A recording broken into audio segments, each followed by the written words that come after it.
Muito bem. Olá, você que está me assistindo, seja muito bem-vindo a mais um dos nossos vídeos.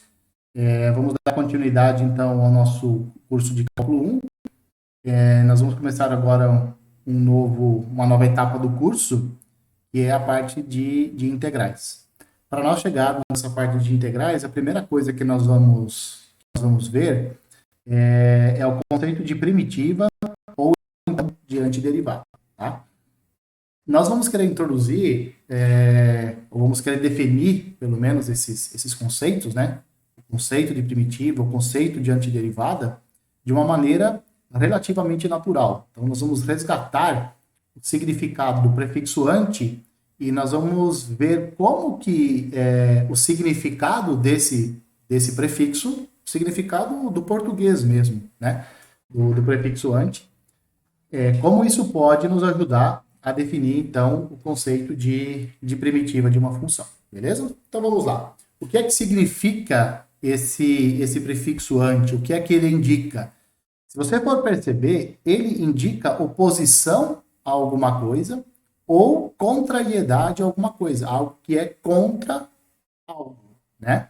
E esse prefixo, ele vem do grego, e no grego ele significa do lado contrário, né? Esse prefixo ele é utilizado em várias áreas, inclusive no nosso dia a dia também, né?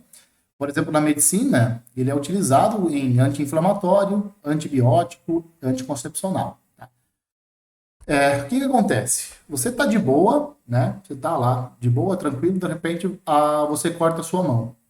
Quando você corta a sua mão, eventualmente bactérias ou então organismos nocivos a seu corpo, eles se alojam nesse ferimento e começa ali um processo inflamatório, né? Então a sua mão estava de boa, você se cortou e houve um processo inflamatório. O que é que você faz para voltar a sua mão do jeito que ela era? Você toma um anti-inflamatório, né? Antibiótico tem o mesmo objetivo. Você está de boa, de repente uma bactéria se instala no seu corpo, você começa a ficar com febre, há uma reação, você vai no médico, pega a receita e toma um antibiótico. Ele é algo em oposição, algo contrário àquela bactéria que se instalou no seu corpo, né? E anticoncepcional é a mesma coisa, é a mesma ideia, né? Então a mulher está preparada para ter filhos, ela toma o anticoncepcional, né? Aí ela passa a não mais ter filhos, ela para de tomar e ela volta ao seu estágio original de poder gerar um filho. Na computação, esse prefixo anti, ele aparece na palavra antivírus. Seu computador está de boa, funcionando normalmente, de repente se instala algum vírus nele, você passa um antivírus no seu computador e ele volta a ser o computador que ele era anteriormente.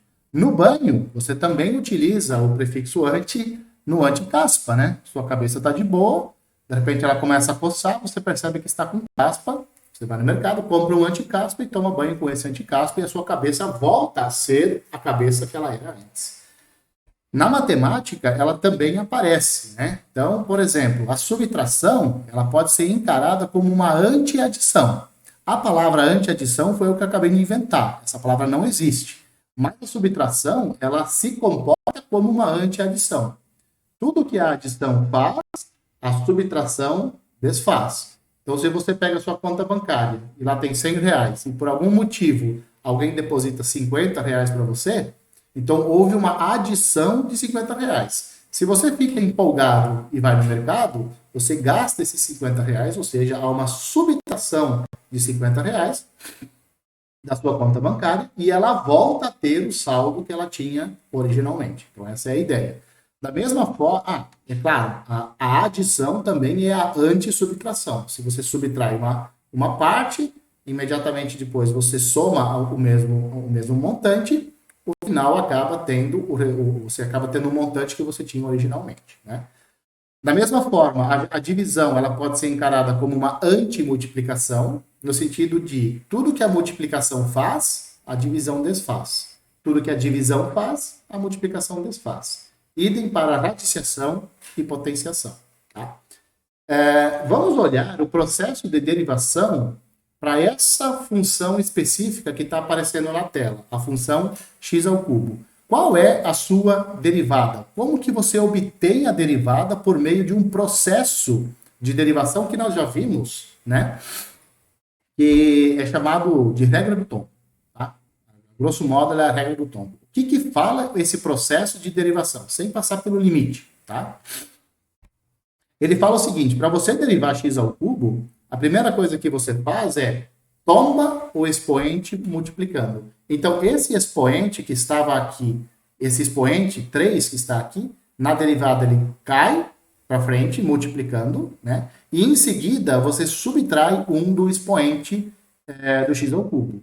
Então, esse processo, com esse processo, você obtém a derivada, que acaba sendo 3x ao quadrado. Beleza. Agora, observe o processo. O que você faz primeiro? Primeiro, você tomba o expoente multiplicando. O segundo passo, você subtrai 1 do expoente. Qual que seria o antiprocesso desse processo que nós fizemos aqui? Então, o antiprocesso, o processo contrário, é o seguinte. Você inverte o que você fez no passo 2 e depois você inverte o processo do passo 1. Né? Então, no antiprocesso é uma palavra que também não existe, né? O processo contrário ao processo de derivação, ele é feito da derivação de x ao cubo, tá? Ele é feito da seguinte forma. Você soma 1 ao expoente, em seguida você tomba o novo expoente dividindo, né? Por que esse é o antiprocesso? Porque esse é justamente o processo contrário do que você fez aqui. Qual foi o processo aqui? Tombar o expoente multiplicando, subtrair 1 do expoente. No antiprocesso, você soma 1 ao expoente e esse novo expoente ele vai cair não multiplicando, ele não vai tombar multiplicando, ele vai tombar dividindo. E com isso, você obtém uma nova função, que é a função x à quarta sobre 4. Você somou 1 ao expoente 3, que deu 4, e esse expoente ele tombou, não multiplicando, mas ele tombou dividindo. Beleza? Esse processo aqui, que nós acabamos de apresentar para vocês, ele é um tipo de processo de antiderivação. Por quê? Porque naqueles monômios, nesse monômio no x ao cubo, por exemplo, o processo de derivação é cai o expoente e subtrai 1. Como nós fizemos o antiprocesso, então nós fizemos o processo de antiderivação.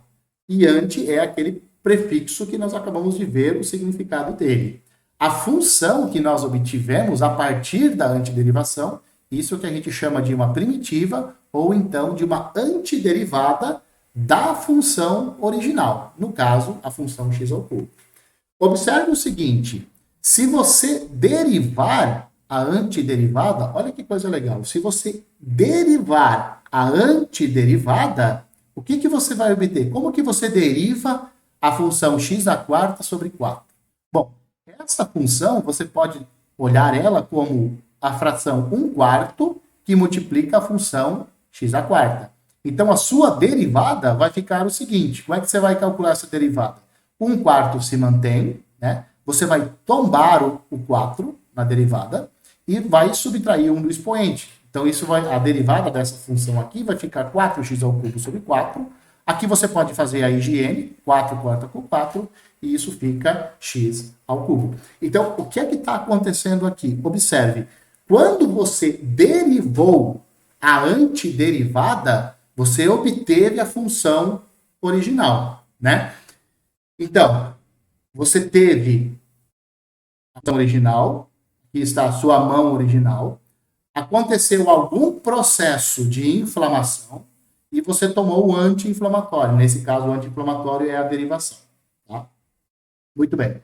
Agora, vamos aplicar o processo de antiderivação na derivada. O que é que vai acontecer agora? Né? Esse 3 ele vai se manter, nós vamos somar 1 ao expoente e nós vamos dividir o resultado por 3. Esse é o antiprocesso de derivação aplicado na derivada. Quando você aplica o antiprocesso, a antiderivação na derivada, você obtém exatamente a função original, né? Ali você está vendo friamente como que o processo de antiderivação é o oposto da derivação, tá certo? E vice-versa, né? Então, a antiderivação é o processo oposto à derivação e a derivação é o processo oposto da antiderivação. Com isso, nós temos a seguinte definição formal do que é que vem a ser uma primitiva ou uma antiderivada de uma função f minúscula que é definida no intervalo. Então, nós vamos dizer que uma função f maiúscula ela é uma primitiva ou uma antiderivada da função f minúscula, se a derivada da função f maiúscula é exatamente a função f original. Então, no processo de antiderivação, o que acontece? Alguém te dá uma função, a função f minúscula é dada para você, tá? E você tem que retribuir isso com a antiderivada. O que é essa antiderivada que você vai apresentar pro camarada? Você vai dar a ele uma função cuja derivada é a função f original que ele deu para você, tá? Então, esse é basicamente o processo, isso é a chamada função antiderivada. Onde que nós podemos usar essa antiderivada? Bom, suponha o seguinte, uma coisa importante aqui, eu vou reforçar isso, que a antiderivação é o oposto da derivação, né? Então, se você conhece a derivada de uma função, isso pode acontecer em várias situações, né? Você conhece a derivada, mas você não quer a derivada da função, você quer a função original, você quer a função, não a sua derivada. Então, se você tem a derivada, como é que você recupera a função? Você antideriva a função você antideriva a derivada. Quando você antideriva a derivada, você tem a função original. Por exemplo, né, na física, se você conhece a velocidade de uma partícula e você quer saber a função posição, o que é que você faz? Para, a partir da velocidade, conseguir conhecer a função posição. Observa, o que é a velocidade? A velocidade nada mais é do que a taxa de variação da posição em relação ao tempo. Então, a velocidade é a derivada da função posição. Quando você antideriva essa derivada, ou seja, quando você antideriva a derivada da posição, você obtém como consequência, como resultado, a função posição. Então, ali ela é utilizada. Tá? Outro lugar que você pode utilizar ela é o seguinte, suponha que você conheça a taxa de variação segundo o qual a água está escoando de um tanque. Né? Então, se você conhece a taxa de variação do escoamento de um tanque, você sabe, na verdade, a taxa de variação do volume em relação ao tempo. Isso é a derivada do volume em relação ao tempo. Se você sabe essa velocidade, como é que você consegue determinar a quantidade escoada num certo período de tempo? Você tem que obter a função volume de volta. A função volume você obtém antiderivando essa taxa de variação do volume em relação ao tempo. Outro caso, se você conhece a taxa de crescimento de uma população de bactérias, por exemplo, taxa de crescimento é a variação da população em relação ao tempo, ou seja, você tem a variação, você tem a derivada da população em relação ao tempo. Se você tem essa derivada e você quer conhecer a população, se você quer deduzir quanto há de população, você faz o processo de antiderivação. Por quê? Porque a taxa de crescimento de uma população nada mais é do que a derivada da população, né? E se você antiderivar a derivada da população, então você tem a população, tá? Em cada um desses processos, o problema consiste em encontrar, então, a antiderivada de uma função conhecida, de uma função derivada conhecida. Tá? Esse conceito também de antiderivada ele vai ser mais importante, ou vai ter a sua importância mais adiante quando nós estudarmos a integral definida de uma função. Beleza? Vamos a mais um exemplo, né? Vamos pegar a função x². Qual é a sua primitiva? Ou seja, qual é a sua antiderivada? Ou qual é uma antiderivada dessa função? Bom, nós vamos proceder da seguinte forma, nós vamos responder a seguinte pergunta. Qual é a função que nós devemos criar de modo que a sua derivada seja x²? Essa é a pergunta que nós temos que responder. Então, eu te dou a função x², você me dá de volta uma função cuja derivada é x². Para isso, nós vamos proceder do mesmo jeito que nós fizemos com a x². O que nós fizemos na x²? Nós somamos 1 ao expoente e tombamos um novo expoente dividindo. Isso funcionou para a gente lá.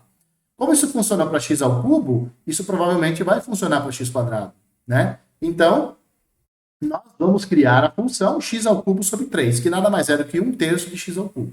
Será que essa função aqui é, de fato, uma antiderivada da x²?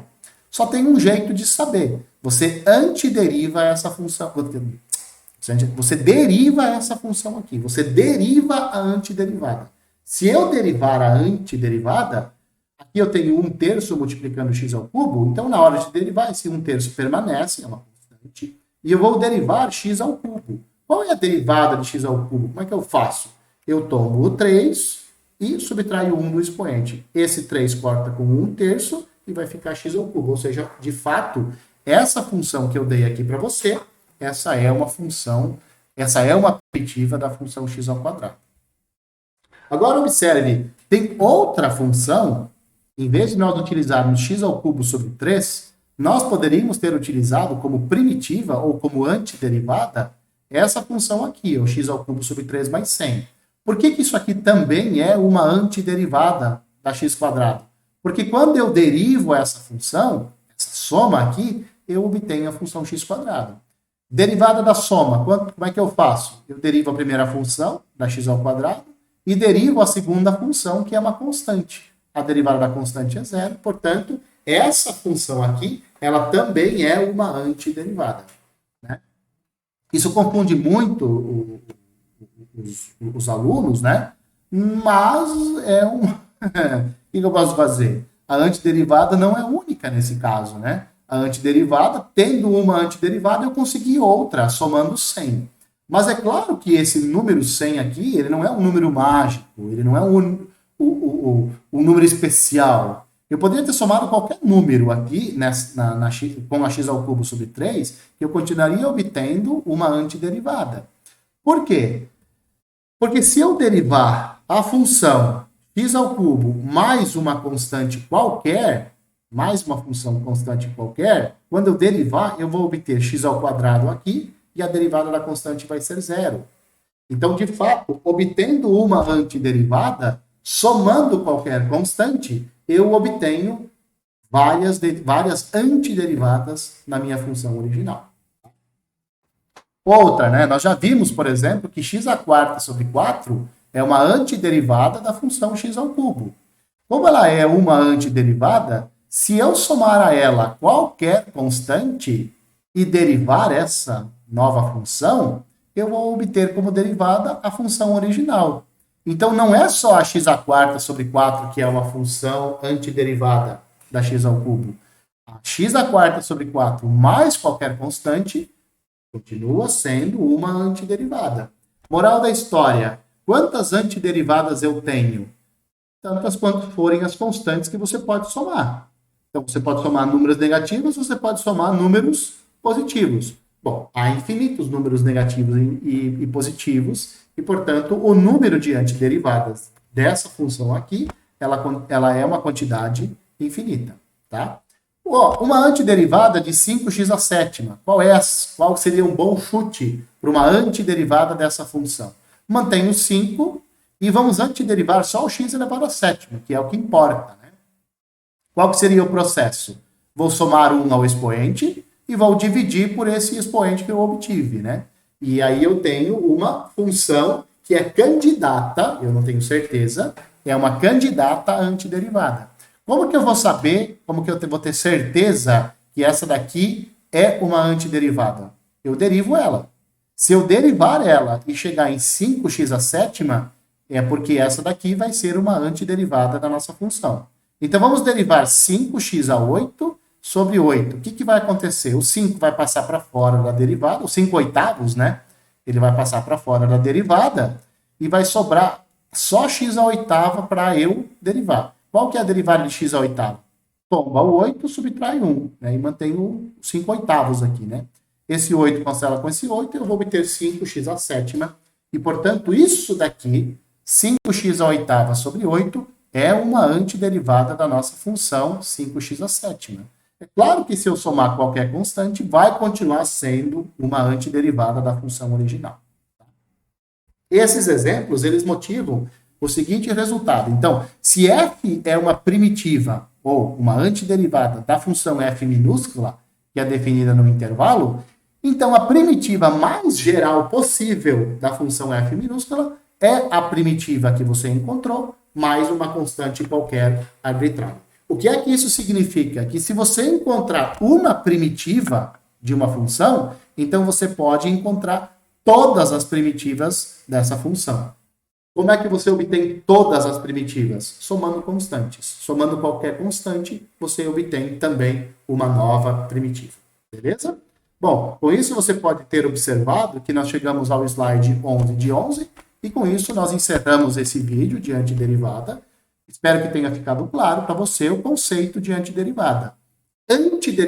E olha só, a antiderivada, ela é sempre antiderivada de alguém. Você não é só filho, você é filho de alguém. Você não é só filha, você é filha de alguém. Você é neto, é neta de alguém. A antiderivada também.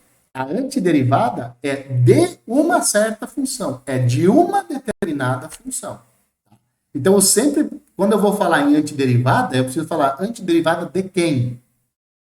Antiderivada de x ao cubo. Então tá bom. Antiderivada de x ao cubo é x à quarta sobre 4.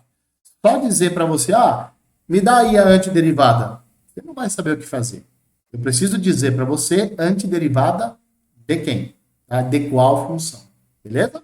No próximo vídeo, nós vamos trazer mais exemplos ou antiderivadas de outras funções e não só dessas funções monomiais que nós trouxemos nesse vídeo de agora. Esse vídeo era só para introduzir, só para ficar claro o conceito de antiderivada. Beleza? Enquanto isso, um abraço a todos e eu espero que vocês me vejam nos próximos vídeos.